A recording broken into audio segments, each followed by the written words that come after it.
जय श्री राम जी भक्तों। आज आप सुनेंगे श्री रामचरितमानस जी के अयोध्या कांड का 252 नंबर का दोहा। जैसा कि हर दिन 3 दोहा सुनते हैं और इसके अंदर जितनी चौपाइयाँ आती हैं सारी चौपाइयों को अर्थ के साथ सुनाऊंगी। तो शुरू करते हैं, आप ध्यान से सुनिए।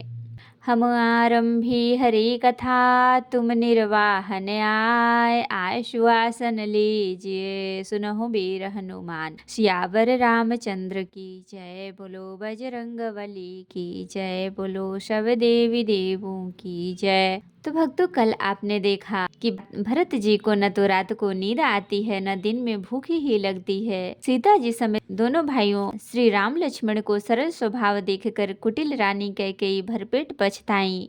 अब आगे। निसिन नींद नहीं भूख दिन, भरत बिकल सुचि सोच, नीच कीच बिच मगन जस, मी नहीं सलिल सकोच। सिया राम।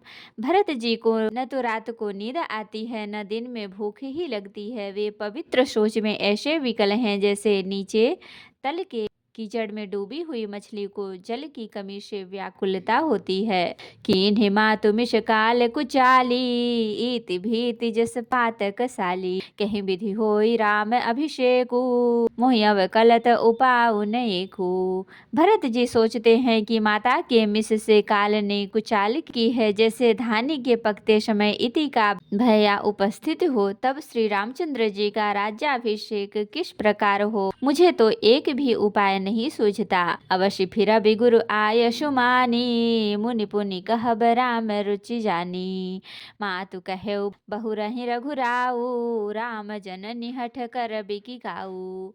गुरु जी की आज्ञा मानकर तो श्री राम जी अवश्य ही अयोध्या को लौट चलेंगे, परंतु मुनि वशिष्ठ जी तो श्री रामचंद्र जी की रुचि जानकर ही कुछ कहेंगे, अर्थात वे श्री राम जी की रुचि देखे बिना जाने को नहीं कहेंगे।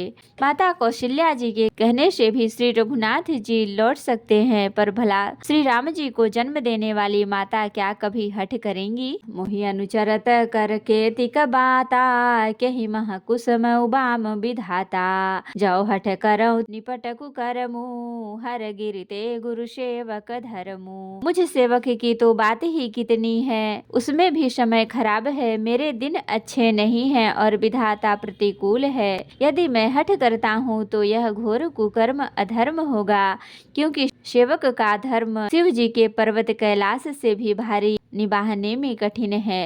एक जुगुति न मन ठहरानी, सोचत भरत हिरैन बिहानी, प्रात नहाई प्रभु सिर नाई, बैठत पठे ऋषय बुलाई।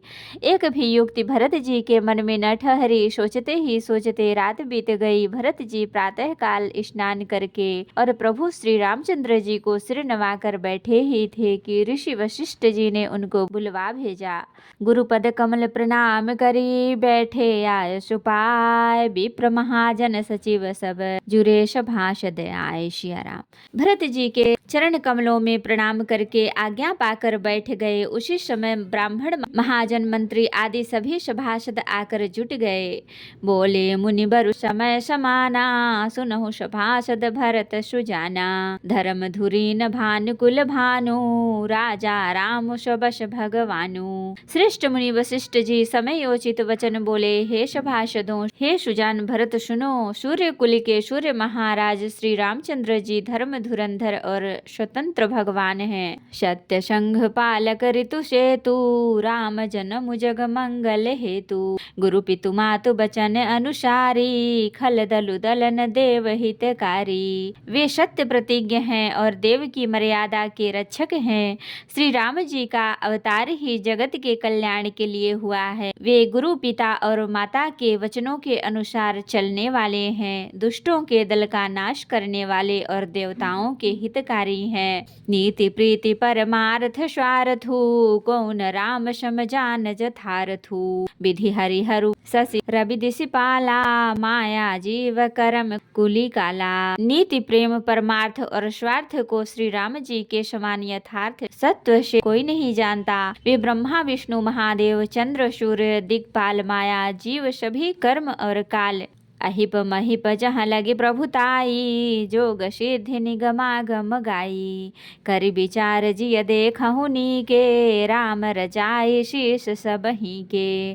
शेष जी और पृथ्वी एवं पाताल के अन्यान्य राजा आदि जहाँ तक प्रभुता है और योग की सिद्धियाँ जो वेद और शास्त्रों में गाई गई हैं, हृदय में अच्छी तरह विचार करके देखो तो यह स्पष्ट दिखाई देगा कि श्री राम जी की आज्ञा इन सभी के सिर पर हैं, अर्थात श्री राम जी ही सबके एकमात्र महान महेश्वर हैं। राखे राम रजाई रुख, हम सब कर हित हो। समुझ सयाने करहूँ अब, सब मिली सम्मत सोई। सिया राम। एते ओ श्री राम जी की आज्ञा और रुख रखने में ही हम सबका हित होगा। इस तत्व और रहस्य को समझकर अब तुम सयाने लोग जो सबको सम्मत हो वही मिलकर करो। सब कहूँ सुखद राम अभिषेकु, मंगल मोद मूल मंग एकु।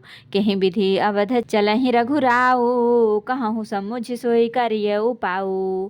श्री राम जी का राज्याभिषेक सबके लिए सुखदायक है। मंगल और आनंद का मूल यही एक मार्ग है। अब श्री रघुनाथ जी अयोध्या किस प्रकार चले, विचार कर कहो वही उपाय किया जाए। सब सादर सुन मुनिवर बानी, नय परमार्थ स्वार्थ सानी। उतरन आव लोग भय भोरे, तब सिरुनाई भरत कर जोरे। मुनि श्रेष्ठ वशिष्ठ जी की नीति परमार्थ और स्वार्थ लौकिक हित में शनि हुई वाणी सबने आदर पूर्वक सुनी, पर किसी को कोई उत्तर नहीं आता। सब लोग भोले विचार शक्ति से रहित हो गए। तब भरत जी ने सिर नवाकर हाथ जोड़े। भानु वंश भय भूप घनेरे, अधिक एक ते एक बड़े रे। जन्म हेतु सब कह पितु माता, कर्म शुभा शुभ दे विधाता। और कहा सूर्य वंश में एक से एक अधिक बड़े बहुत से राजा हो गए हैं। सभी के जन्म के कारण पिता माता होते हैं और शुभ अशुभ कर्मों का फल विधाता देते हैं। दलि दुख सजय सकल कल्याणा, अस असीस राउर जगु जाना। सो गोसाई विधि गति जही छे की, सकई को टारी टेक जो टेकी। आपकी आशीष ही एक ऐसी है जो दुखों का दमन करके समस्त कल्याणों को सज देती है। यह जगत जानता है हे स्वामी, आप वही हैं जिन्होंने विधाता की गति विधान को भी रोक दिया। आपने जो टेक दी और निश्चय कर दिया उसे कौन टाल सकता है। सूझिन मोहि उपाय अब, सो सब मोर अभाग। सुनि स्नेह मैं बचन गुर, उर उमगा अनुराग। सिया राम। अब आप मुझसे उपाय पूछते हैं, यह सब मेरा अभाग्य है। भरत जी के प्रेममय वचनों को सुनकर गुरु जी के हृदय में प्रेम उमड़ आया। तो भक्तों आज के लिए इतना ही। अब आप अगले दिन सुनेंगे। भरत जी कहने लगे, मुनि ने जो कहा वह करने में जगत भर के जीवों को उनकी इच्छित वस्तु देने का फल होगा। कथा विसर्जन होत है, विदा हो हनुमान। राम लखन सीता सहित सदा करहु कल्याण। कहूँ दंडवत प्रभु सन, तुम्हि कहूँ कर जोर। बार बार रघुनाथ कहीं, सुरत करायहु मोरी। नाथ एक वर माग्यऊ, सोई कृपा कर देहु। जन्म जन्म प्रभु पद कमल, कबहु घटे जनिनेहु। सियावर रामचंद्र की जय, बोलो बजरंगबली की जय, बोलो सब देवी देवों की जय। तो भक्तों अगर वीडियो पसंद आई हो तो लाइक करें, शेयर करें, कमेंट करें और सब्सक्राइब भी कर लें, ताकि मेरी हर वीडियो आपको आसानी से मिल सके। जय श्री राम जी भक्तों, आपका दिन शुभ हो।